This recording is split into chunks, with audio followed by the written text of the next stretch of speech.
Colbyjack.net is proud to present From the Flames by Trisha M. Wilson.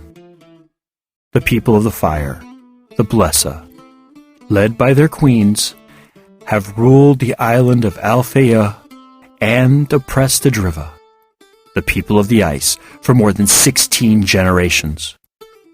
With the Drivian King in hiding and little hope on the horizon, the Driva looked to one person to save them from the vile Blesa, the Diviana. According to legend, the divinely gifted Diviana will one day overthrow the Blesa and restore the Drivian King to his rightful throne. But with the search having lasted for more than 400 years, will the Diviana ever come to light? Willow is the slave of the Raskpil family. Bought at the age of 4, 20 years have passed since her life irrevocably changed. Her existence is no worse than any other slave, but within, Willow wonders if there isn't something more she should be doing with her life other than serving the ungrateful. Ordered to travel with her master's family to Sondertoft, so her master's adult children can take part in an ancient rite of passage, Willow is shocked when she learns that she too must participate. Will she fail, as all before her have? Will she rise to the challenge and become stronger after passing through the flames? Episode 59. Chapter 33. Sea Chase. "How are we going to get to the ship?" Kalina asked as they walked toward Kristaller a day and a half later. "You said the soldiers know what your ship looks like, so they know you'll be heading here." "We could have Kalina go to the ship and tell them to meet us somewhere else," Sigurd suggested. "You've been bringing up that idea for the past day, and I keep telling you it won't work," Hawk said. "My people won't believe a word she says. They don't know she's with us. They could attack her if she even tries to board the ship. We've got to figure out a different way." "When are you going to bring up the idea of concealing them?" Adelina asked Willow, who was riding on her back. Because she was still healing, Willow wasn't able to walk as far as the others. So when she became unable to continue walking, Adelina graciously carried her on her back. "Why are you so gung-ho on this idea?" "I want someone else to be the guinea pig for a change. I already know you want to conceal me to avoid undue fear. If you conceal them, you'll get more practice." "What about myself?" "What about you? Conceal yourself too. It should be entertaining watching you try to unconceal yourself." "How are you going to see that if I'm invisible?" "Good question," Adelina said. "Can concealed people see other concealed people?" Willow was silent for a few seconds, thinking over the question. "I don't know. If I concealed you all, we'd find out the answer quickly." "And yourself. You'd have to be concealed also to see or not see us, whatever the case might be." "Will you two stop talking long enough to stop the mini-war about to happen between Hawk and Sigurd?" Val asked, sounding bored. "And to answer your questions in order, now would be a good time to tell them. You might be able to conceal yourself, but I don't know for sure since I don't think anyone's ever tried. And I don't know or care at this moment as I've never been invisible before. Now stop them!" "Sigurd, Hawk, what are you doing?" Willow asked in a commanding voice. The two combatants, who had been mere inches from each other, took a step back and looked at Willow, as if she'd broken a trance they'd been in. "Well?" she asked, when nobody said anything. "I'm waiting." "The boys are having a little disagreement. Nothing to worry about," Kalina said. "I have a solution which should end your little disagreement," Willow said. "I've been talking with Adelina about what we should do, and she suggested I conceal all of us." The silence that greeted Willow's idea was broken when Kalina said, "You can do that? Conceal people, I mean?" "She's only ever concealed Adelina," Sigurd answered. "How do you know you can unconceal us again? Didn't it take a lot of energy concealing and unconcealing her that one time?" "Forget about the energy problem. Hawk said. What about yourself? If you can't heal yourself, how will you be able to conceal yourself? I don't know that I will be able to conceal myself, Willow admitted. But if I don't try, I'll never know. To address your concern, Sigurd, I'll have to come up with the energy, and if I can't, someone will just have to stay concealed a little longer until I have a chance to rest and regain my energy. When you first revealed this power, I got the idea that it took so much out of you because you were new to using it, and because Adolina is magical herself. If I'm right, it should be easier for you to conceal the three of us, Hawk said. Wait, just a minute, Kalina said, stopping in front of the group. Do you mean to tell me you can turn people and animals invisible? Yes. Then why didn't you bring it up earlier? Hell, why don't you always travel invisible so that nobody would be able to find you? Kalina asked. She brings up a good point, Sigurd said, glancing at Hawk and Willow. Why don't we travel concealed? Because I don't know how long you'd stay that way, Willow said. You could stay concealed for an hour or for the rest of your life. There is no way of knowing if there's a time limit, and once you reach that time limit, you automatically become unconcealed. And what if, instead of becoming unconcealed, you are forced to be concealed forever? Do you really want to take that chance? I, for one, like being visible, and since I'm the one who has to expel the energy, I get final say to when and if I conceal anyone or anything. I didn't mean to be so insensitive, Sigurd said. Forgive me, my love. He looked at her with a pitiful look on his face, which made it almost impossible for her to stay mad at him. This time, she grumbled, trying to keep the small smile from her face. Don't let it happen again. I will do my best, my love. Can we get back on track? Kalina asked. Why didn't you mention it before? I don't know, Willow said, not liking being put on the spot. It just didn't occur to me until Adolina brought it up. Not occur to you? Kalina repeated. How couldn't it have occurred to you? Since you're new to our little group, Hawk said to Kalina, let me fill you in on something. Willow doesn't use her magic unless she needs to. She's not into showing off or doing something just to say she's done it. She's the most honest person I know, so don't go questioning her integrity. If she says the idea didn't occur to her, then it didn't.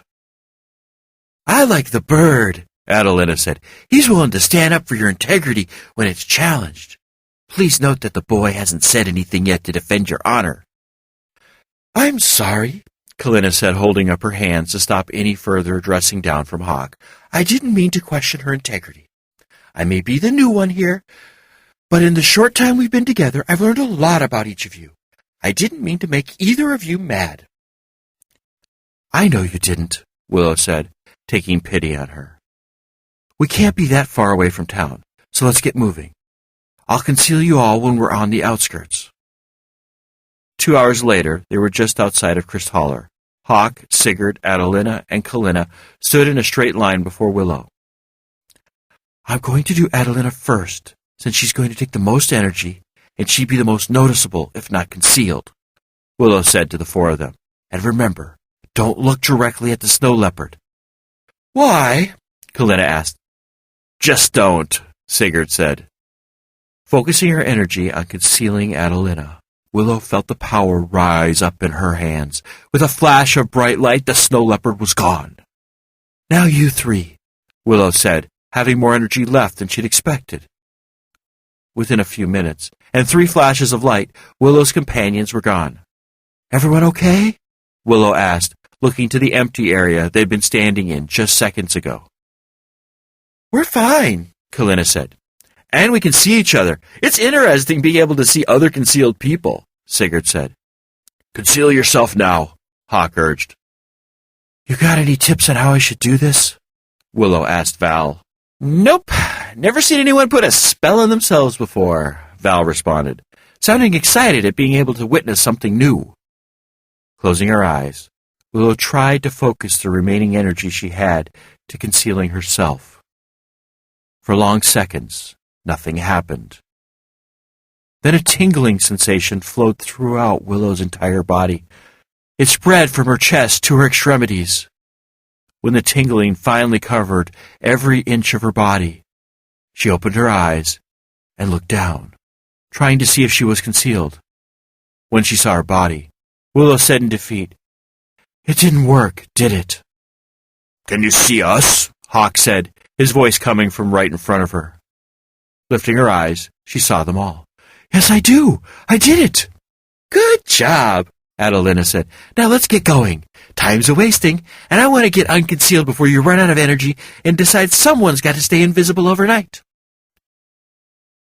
"I'd have thought you'd be the first one to volunteer to stay invisible, considering how much fun you had on the ship the last time nobody could see you. The fun wears off quickly." "We have to be careful where we walk," Hawk said. "Just because we're concealed doesn't mean someone can't hear us or walk into us. I think if we move stealthily, nobody will have any idea we got past them." "Good idea," Sigurd said. "I'll go first." As twilight spread upon the quieting village, Willow and her companions walked in a single-file line heading toward their ship. Things were going well until they got closer to the dock. At the end of the dock sat two soldiers. They were obviously waiting for Willow to come back to her ship. Adelina moved toward them, as if she was going to scare them or bite them. Willow stopped her. "No, it would draw attention to us." "You take away all my fun. You know that, right?" Adelina asked, moving away from her prey and gracefully moving to the ship. "This is your ship?" Kalina asked quietly as she boarded the Faroof. "Shush," Hawk urged before moving to find Azrin. They needed to set sail immediately. "Should we be sailing at night?" Kalina asked Willow when the ship started gliding away from the dock. "It'll be fine. We've done this before," Willow said. She kept her eye on the soldiers, waiting for them to alert their friends that the ship was leaving. But the cry of alarm never went out. "Why aren't they raising an alarm?" Willow asked aloud. "Why are they just looking at us with those stupid grins on their faces?" "Look!" Val cried. "Behind you!" Whipping around, Willow ran to the other side of the ship, barely avoiding running into Loffen on her way. Before her eyes were 3 large warships bearing down on the Faroof. "Hawk!" Willow yelled, no longer caring who heard her. "Look! The ships!"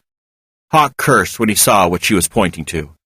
"Can't we outrun them?" Sigurd asked. "We'll have to, won't we?" Hawk said grimly. "Windward!" he yelled to the crew. "Everyone else, get out of the way!" "Can we help?"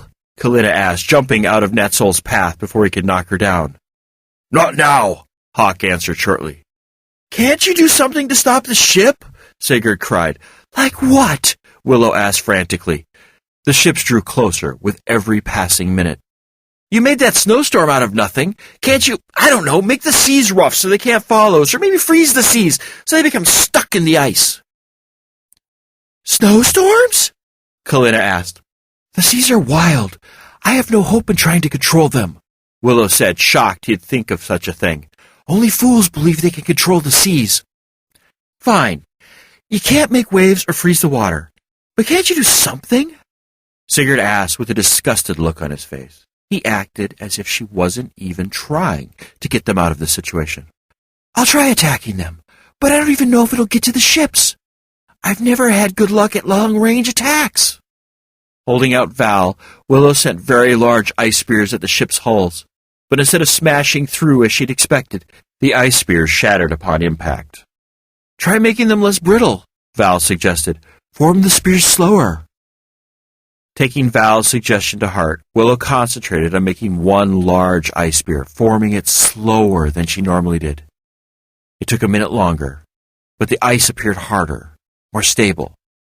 Sending it at the nearest ship, it again shattered when it hit the hull. However, this time she could see a slight dent where it hit.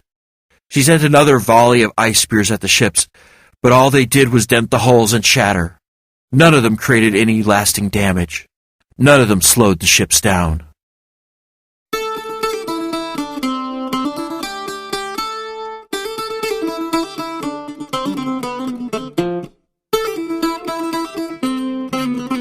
You have been listening to From the Flames by Trisha M. Wilson. Read, recorded, mastered, encoded, and produced by Colbyjack.net. This work is released under a Creative Commons 3.0 Attribution, Non-Commercial, Share-alike license. Do what you want with it, just don't try to profit from it. Heaven knows we can't. If you have any questions, comments, or rants you wish to share with us, we can be reached at Colbyjack.net. That's COLBYTRAX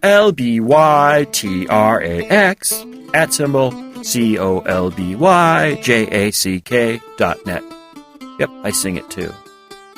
If you want to follow the exploits of Trisha in Twitterland, just search for Lady Trisha W on Twitter, or follow the ever-dashing, courageous, hardworking, intelligent, and immensely humble Colbyjack on the Twitters as well.